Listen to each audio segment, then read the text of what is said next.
Peço a vocês que abram suas Bíblias no Evangelho de Mateus, capítulo 21.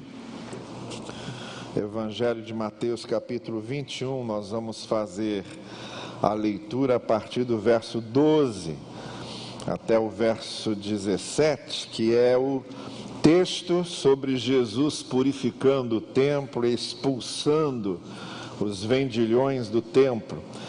Mateus capítulo 21, verso 12 em diante. Por favor, acompanhe aí a sua Bíblia, o texto também está reproduzido aqui no telão. E depois vamos fazer uma reflexão sobre isso, está bem? Diz assim o texto, então Jesus entrou no templo e começou a expulsar todos os que ali estavam, comprando, vendendo animais para os sacrifícios. Derrubou as mesas dos cambistas e as cadeiras dos que vendiam pombas, dizendo: as Escrituras declaram, meu templo será chamado casa de oração, mas vocês o transformaram num esconderijo de ladrões. Os cegos e os coxos vieram a Jesus no templo e ele os curou. Quando os principais sacerdotes e mestres da lei viram esses milagres maravilhosos e ouviram até as crianças no templo gritando: Hosana, filho de Davi, ficaram indignados. Está ouvindo o que as crianças estão dizendo? Perguntaram a Jesus. Sim, respondeu ele. Vocês nunca leram as Escrituras?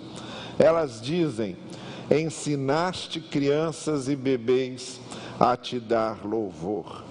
Então ele voltou a Betânia, onde passou a noite. Olha aqui para mim, por favor. Vocês sabem que há uma diferença enorme, bastante marcante mesmo, entre o que é o templo no Antigo Testamento e o que é o templo no Novo Testamento. No Antigo Testamento, o templo foi construído para ser o marco religioso principal na vida do judaísmo.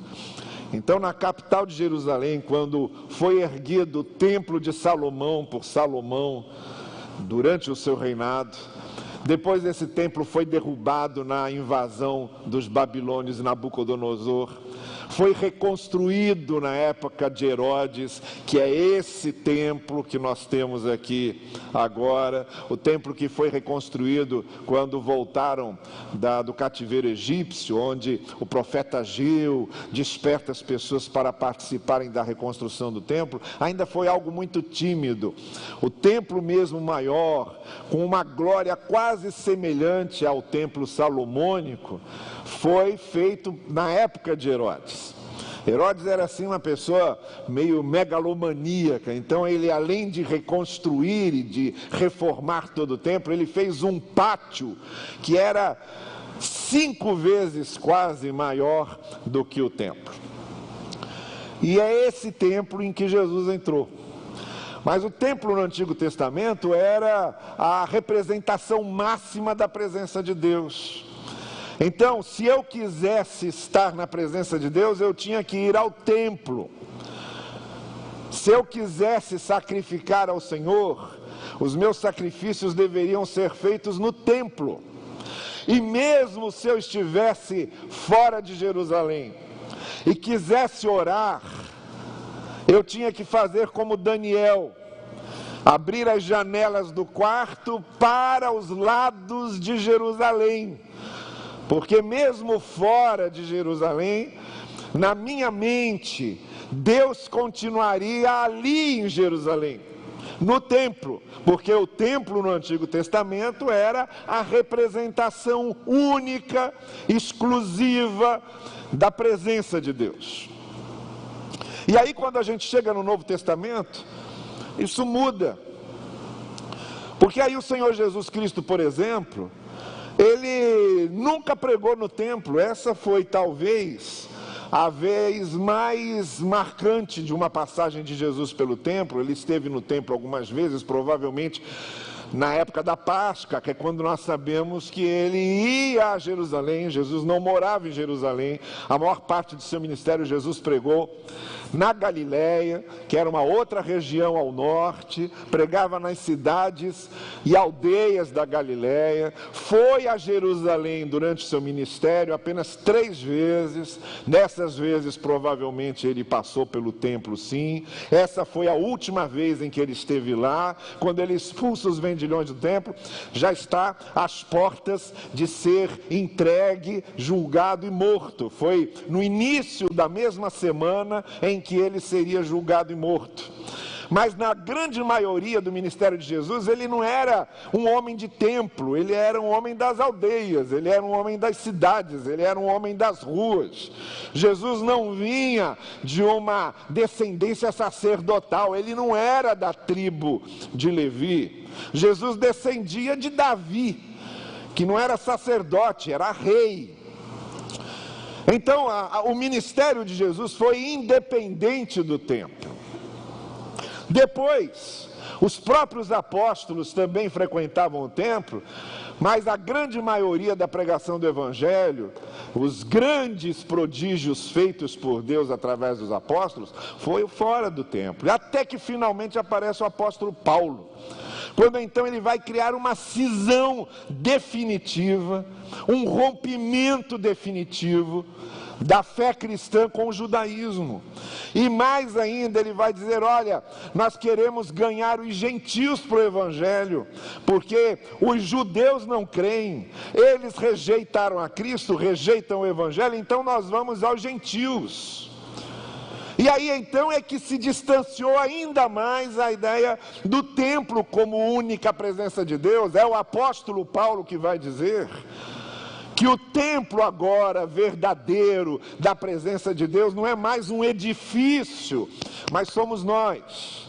O Espírito de Deus habita em nós, nós é que somos o templo do Espírito. Até que finalmente chegamos no ano 70, quando o imperador romano Tito, general Tito, invade Jerusalém para conter lá um levante dos judeus contra Roma, destrói Jerusalém e destrói definitivamente o templo.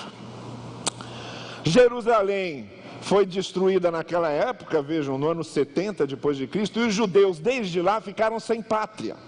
Desde esse ano 70 até 1948, quando a ONU criou o Estado de Israel, os judeus ficaram sem pátria. E o templo está até agora lá destruído. O que sobrou do templo são aqueles muros onde os judeus radicais, onde os ultra-ortodoxos, aqueles de chapéu e roupa preta, de barba, vão orar e fazer os seus encontros devocionais e cumprir os seus rituais diante do último muro que sobrou desse templo que foi destruído no ano 70. Então o templo de Salomão não é aquele que está no Brás, lá em São Paulo, entende? Foi destruído. Aquilo é uma imitação barata. Barata não, porque custou os olhos da cara, mas é uma imitação apenas. O bispo Macedo não é o sumo sacerdote, entende? Não é, nem anda perto. E está longe de ser. Nem sacerdotinho, muito menos sumo sacerdote. Então esqueça. Se você quiser visitar o templo de Salomão lá só para ver aquela megalomania macediana, você pode ir, mas fora disso não tem valor nenhum. Valor nenhum, vale tanto quanto esse púlpito aqui. Talvez tenha até mais valor esse púlpito aqui, porque pelo menos Davi Malta pregou nele, não é? Agora, quando Jesus entra no templo, nessa ocasião, e é interessante que o texto começa dizendo exatamente isso: e Jesus entrou no templo. Eu quero dizer a vocês uma coisa. Isso aqui que está acontecendo aqui hoje, nós aqui, nesse lugar aqui. Isso aqui que está acontecendo aqui não tem valor nenhum se Jesus não tiver entrado aqui. Porque agora é só quando Jesus entra no templo que as coisas acontecem. Se Jesus não entra no templo, isso aqui é só uma reunião. Se Jesus não entra no templo, isso aqui é perda de tempo.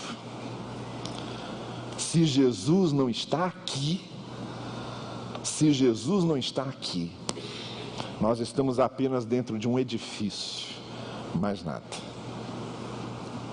Por isso, quando Jesus entra no templo de Jerusalém, pelo menos 4 coisas aqui aconteceram. E é sobre essas 4 coisas que eu quero falar com vocês hoje. Porque quando Jesus entra no templo, tudo muda. Não adianta, o que eu estou querendo dizer é que não adianta estarmos no templo se Jesus não estiver em nós. Não adianta estarmos aqui se Jesus não estiver aqui. Porque é só quando Jesus entra no templo que as coisas fazem sentido. Tal qual aconteceu aqui. Antes de Jesus chegar ao templo aqui, a situação era outra.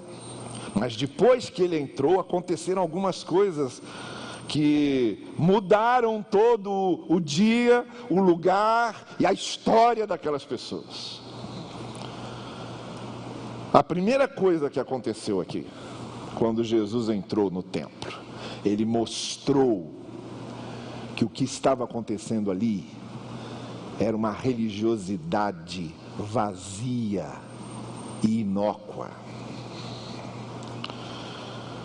Aí então o texto começa dizendo que ele já entrou expulsando os vendilhões do templo e citando um salmo e dizendo: é aqui a casa de oração, e vocês a transformaram num encontro social de aproveitadores. Sabe por que Jesus estava dizendo isso? Porque é o seguinte: como eu disse a vocês, para os judeus, Jerusalém era o centro de todo culto, de toda adoração de Deus. Então vocês sabem que os judeus prestavam holocaustos, sacrifícios. Eles ofereciam animais. Cada um desses animais tinha um motivo. Oferecia-se um tipo de animal se era um sacrifício em favor do meu perdão, dos pecados que eu cometi. Se eu tinha ações de graça, se eu estava grato por alguma coisa, eu ia e oferecia um outro animal. Se eu estava ali intercedendo por algo, eu ia e oferecia outro animal. Só que vinha pessoas de tudo que é lugar. A maioria das pessoas que iam ao templo não eram de Jerusalém, eram de fora. Vinham de fora, de cidades distantes, de aldeias distantes, de lugares distantes. Agora, é claro que ficava muito difícil para essas pessoas trazerem os animais que iam sacrificar durante toda a viagem. Então eles deixavam para comprar os animais em Jerusalém. Porque aí eles chegariam em Jerusalém, comprariam os animais em Jerusalém e iam lá sacrificar. E é aí que apareceu alguém que viu que a coisa acontecia desse jeito e que pensou assim: e se a gente vendesse os animais no templo? E se a gente dissesse que só valiam os animais vendidos no templo para o sacrifício? E aí se juntou um grupo de sacerdotes e planejaram isso. E criaram uma espécie de feira no pátio externo, como eu disse a vocês. Herodes tinha construído um pátio externo enorme, quase 5 vezes maior que o interior do templo. Então eles se instalavam. Então quando diz que Jesus entrou no templo, ele não entrou diretamente no templo, na área do templo, mas ele entrou nesse pátio, onde se instalou uma grande feira vendendo animais. Todos aqueles vendedores de animais pagavam comissões. Já ouviu essa palavra? Pagavam comissões para os sacerdotes. Se eu chegava lá querendo vender pombas para serem oferecidas, a minha barraca é de pombas. Aí eu ia negociar com o sacerdote. Dizia, olha, eu estou querendo montar uma barraca de pombas aí, o que é que eu faço? Eu falei, muito bom, a gente está precisando de uma barraca de pombas mesmo, não tem ainda. E o que é que eu preciso fazer? Nada, só traga a sua barraca, bota aí, traga as pombas e você vai vender. E quanto fica isso? Isso você vende, o lucro é seu, e do seu lucro você vai dar tanto por cento para a gente. E aí você pode vender suas pombas tranquilo. Então isso começou a crescer. Todo mundo querendo se aproveitar disso, entende? Eu sei que aqui no Brasil a gente nem imagina como é que isso pode acontecer, mas lá acontecia. Então quando Jesus entrou e chamou aquela gente de ladrões, ele estava dizendo que eles tinham montado um sistema, eles tinham montado uma estrutura, um ramo de negócios, para explorar aquela gente, dizendo, ninguém pode oferecer sacrifícios se não for comprado daqui do templo. Só que aí, o preço de um bichinho dentro do templo, de uma pombinha daquelas, era quase que 10 vezes mais do que uma pombinha que você comprasse fora. Mas não podia trazer de fora, tinha que ser de dentro. Entendeu o esquema? Alguém está com alguma ideia boa aí para a gente fazer aqui? Alguma coisa semelhante? Pois é isso que acontecia. É isso que acontecia. Até que Jesus entrou. Quando Jesus entrou, porque quando Jesus entra, fica muito clara qual é a diferença entre as pessoas que querem servir no templo das pessoas que querem se servir do templo. E aí Jesus mostrou isso. Há os que querem servir no templo, mas há os que querem se servir do templo, que era o que estava acontecendo. E por extensão, o que Jesus estava mostrando é que tudo o que estava acontecendo ali era uma religiosidade vazia, interesseira, manipuladora, meramente capitalista, exploradora, opressora. Porque o culto era para todos. Agora, como é que eu separo? Só pode entrar aqui quem comprar os animais daqui. Os mais humildes, que não tinham dinheiro para pagar o preço daqueles animais, não podiam oferecer sacrifício. Não podiam entrar. Só podia entrar quem pudesse pagar. Isso deixou Jesus transtornado. Quando ele viu e percebeu esse esquema, aí ele já entra com o pé na porta e vai dando nome aos bois. O que todo mundo tinha medo de dizer, Jesus Cristo foi dizendo. Não é à toa que esses sacerdotes aceleraram, foi a partir daí que eles aceleraram a morte de Jesus. Porque aí ele já não era mais um objeto folclórico, interessante. Ele agora era um risco para o sistema religioso. Ele era um risco para os lucros. Ele era um risco para o enriquecimento dos sacerdotes. Quando Jesus entra, de fato, na vida da gente, a gente começa a perceber claramente a diferença que existe entre uma religiosidade ritualista, litúrgica, mecânica, e a verdadeira vida cristã, a verdadeira comunhão com Deus. A gente sabe a diferença de vir ao culto para assistir o culto e de vir ao culto para cultuar.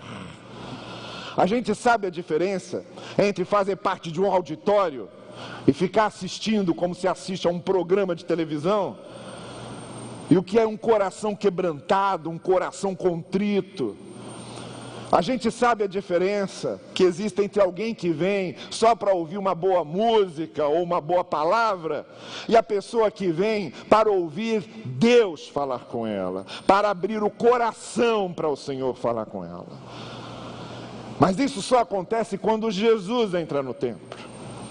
Isso só acontece quando Jesus entra na nossa vida. Essa é a primeira diferença que acontece. É isso, a gente começa a perceber bem em nós mesmos como nós temos uma espiritualidade vazia e estrutural apenas, mas sem verdadeira comunhão com Deus, sem autêntica espiritualidade. Essa foi a primeira coisa que aconteceu.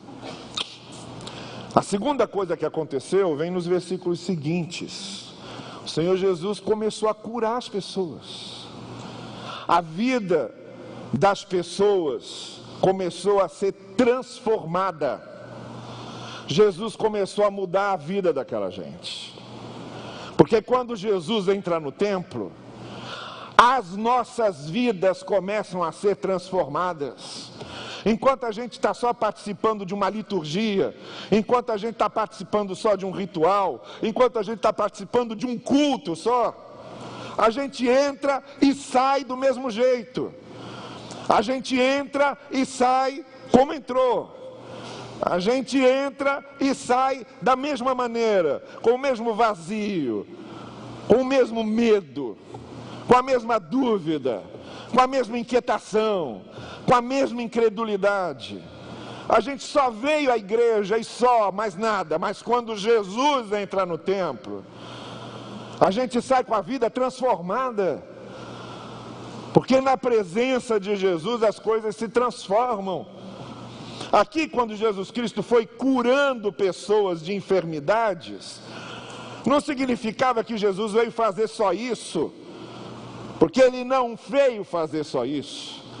No Evangelho de Marcos, quando ele viu a multidão que estava ali ao redor da casa de Pedro, onde ele estava pregando, e quando ele percebeu que as pessoas estavam chegando só buscando curas, e outros vinham só por curiosidade de ver milagres, ele vira para os discípulos e diz: vamos embora daqui para outro lugar, porque eu não vim para outra coisa, senão para anunciar o Evangelho.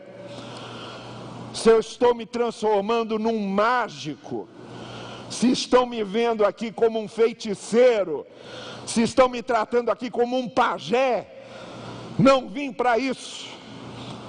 Porque as curas que ele fazia eram só sinais das verdadeiras transformações que ele pode fazer na vida de uma pessoa, porque ele tornar uma pessoa que está doente numa pessoa saudável é o mínimo, porque as nossas piores doenças não são as doenças físicas, são as doenças do coração, são as doenças da mente, são as doenças da emoção, é a doença do pecado. Essas Jesus cura.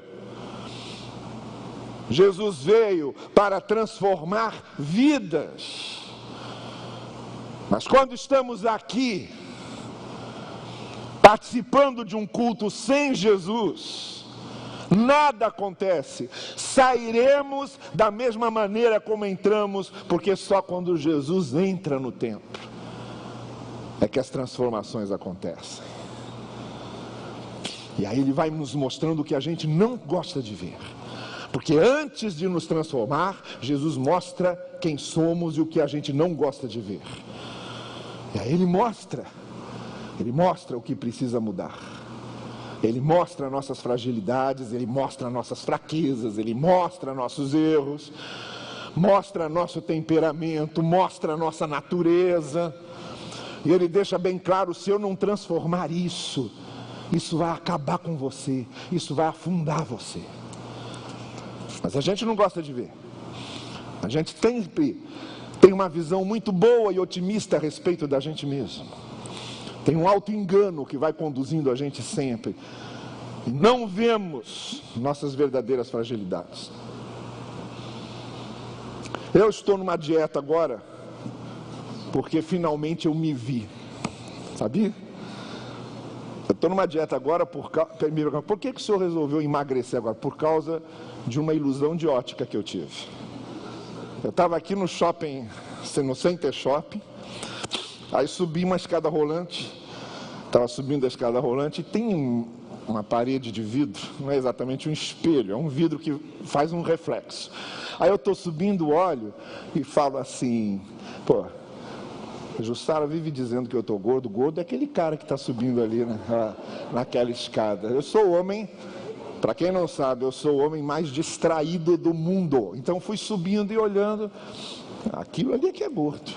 Aí cheguei lá em cima, fui fazer o que eu precisava, aí na descida, o distraído aqui achou uma coincidência enorme, o mesmo cara descer junto.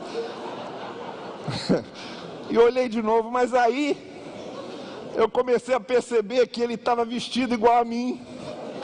Aí, tem alguma coisa. Aí eu prestei mais atenção, e aí eu vi. Aí eu me vi. A gente nunca tem o peso que a gente acha que tem. Você se acha magro? Não está não. Lamento informar.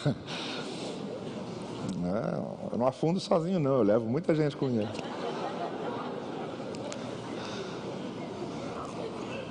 Quando Jesus vai entrar no templo,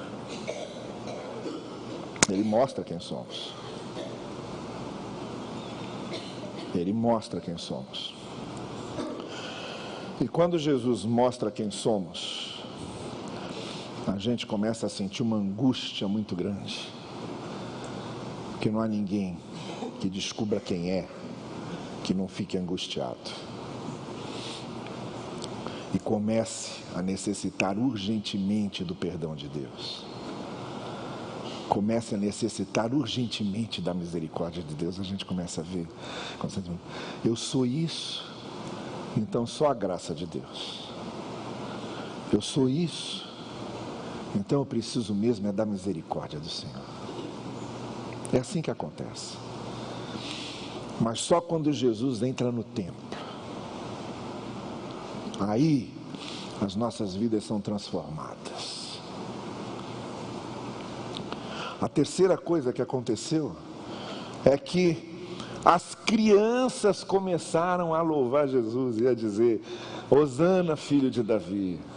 E aí vejam que absurdo. Aí os líderes religiosos ficaram horrorizados das crianças estarem falando em voz alta, das crianças estarem louvando, porque só podia louvar o sacerdote. Aliás, mulheres e crianças nem se contava. Mulher e criança não podia falar dentro do templo. E de repente aquelas crianças começaram a gritar: Hosana, filho de Davi. E aí eles foram a Jesus e disseram: está vendo isso?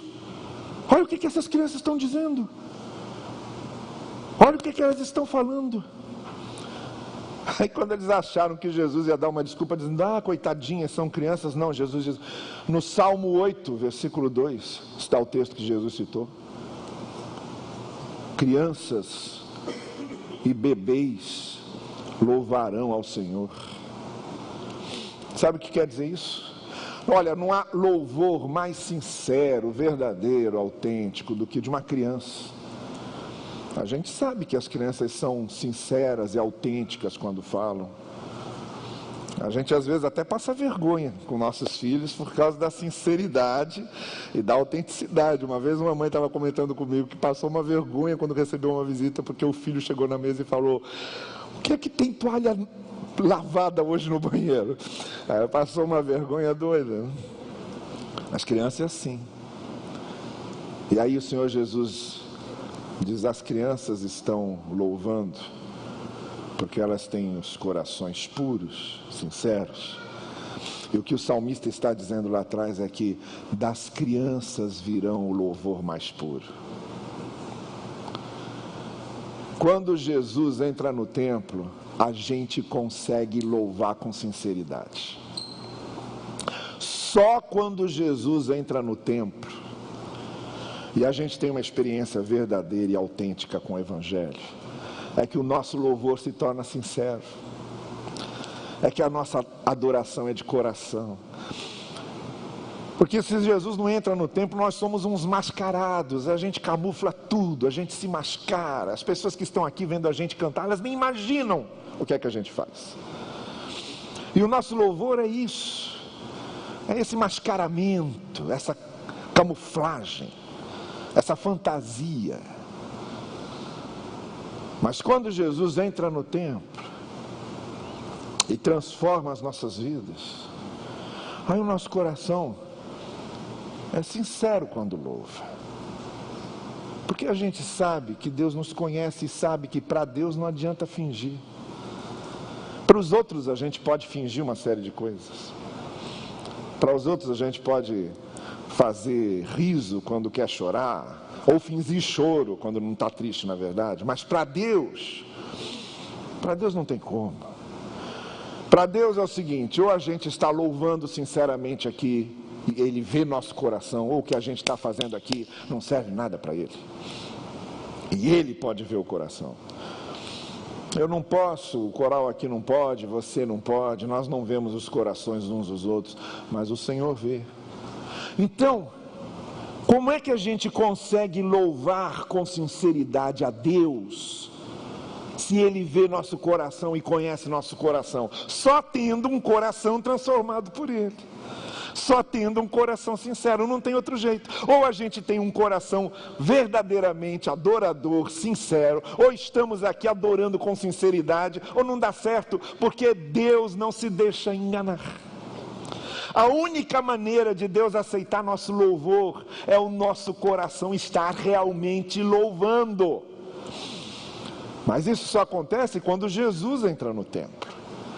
Quando Jesus entrar no templo, é o louvor dos corações infantis, sinceros, que falam mais alto.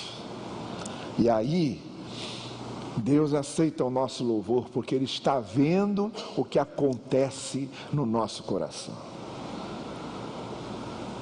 Mas ainda há uma quarta coisa e última, que o texto diz que acontece aqui, que está lá no finalzinho, quando há apenas uma referência ao que Jesus fez depois, quando diz assim: então Ele voltou a Betânia, onde passou a noite. A Betânia era o lugar onde morava uma família muito amiga de Jesus, que eram as duas irmãs, Marta e Maria, e Lázaro, que inclusive morre quando Jesus está em viagem, e Jesus volta, ressuscita Lázaro. Essa é uma narrativa do Evangelho de João. Mas era uma família que sempre hospedava Jesus. E Jesus, em vez de ficar em Jerusalém, ali, na agitação, na mufufa, ele ficava em Betânia, que era uma aldeia tranquila, ali retirado, na casa dessa família. Era onde Jesus ficava em paz. Era lá. Então ele foi ao templo, expulsou os vendilhões do templo, criou um problema grave para ele lá, e depois saiu e voltou para Betânia. Sabe por quê? Porque quando Jesus entra no templo, o Evangelho continua sendo vivido fora do templo. Esse culto aqui agora vai terminar, daqui a pouquinho, é só eu parar de pregar. E daqui a pouco nós vamos voltar para as nossas Betânias. A sua Betânia é a sua casa lá com sua família. A sua Betânia é o trabalho onde você amanhã estará. A sua Betânia é a sua vizinhança. A sua Betânia é o que você vai fazer hoje, durante essa semana. De qualquer forma, nós vamos sair daqui e vamos voltar para as nossas Betânias. Mas quando Jesus entra no templo, além de fazer tudo isso que eu já disse, Ele ainda faz com que a gente continue vivendo o Evangelho fora daqui, porque o Evangelho é para ser vivido mais fora daqui do que aqui dentro. É lá fora que nós somos uma bênção para as pessoas, é lá fora que nós testemunhamos, é lá fora que Deus nos usa, é lá fora que levamos a palavra de Deus aos outros, é lá fora que as coisas realmente acontecem, e não aqui dentro. Quando Jesus entrar no templo, esse momento aqui é para nos preparar para os grandes desafios lá de fora, das Betânias da nossa vida. Para aquele problema de família que você tem que resolver e tem que lidar com ele toda vez, parece que aquilo não acaba nunca. Com aquele conflito que tem no seu trabalho, que faz você já sair de casa angustiado com o que vai encontrar.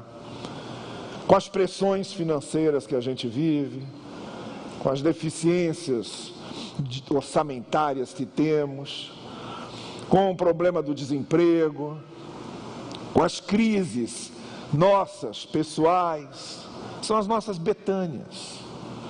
Ninguém mora dentro do templo, ninguém vive dentro do templo, mas quando Jesus entrar no templo, nós saímos do templo, mas Jesus não sai de nós.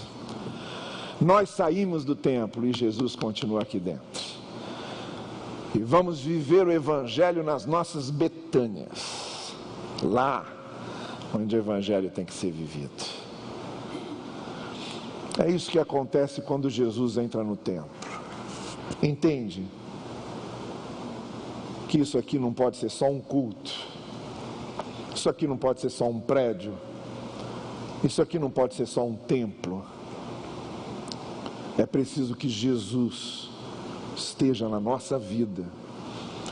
E aí, quando Jesus está na nossa vida, a gente deixa uma espiritualidade mecânica e vazia e passa a viver a verdadeira comunhão com Deus. Quando Jesus está na nossa vida, nós temos a nossa vida transformada por Ele. Ele nos mostra quem somos e nos transforma. Quando Jesus entra no templo e entra na nossa vida, nós começamos a ter sinceridade no louvor, a gente sabe porque está cultuando e faz aquilo com autenticidade e coração aberto para Deus. E quando Jesus entra em nossa vida, Ele nos prepara para enfrentarmos as tempestades das Betânias da nossa vida. E para a gente viver o Evangelho lá, nas nossas Betânias. Mas só quando Jesus está no templo. Só quando Ele entra. Todo o resto que acontece não tem valor nenhum se Jesus não entrou. É preciso que Ele entre. É preciso que Ele esteja no templo e na nossa vida. E aí, a gente pode cantar o que a gente vai cantar agora.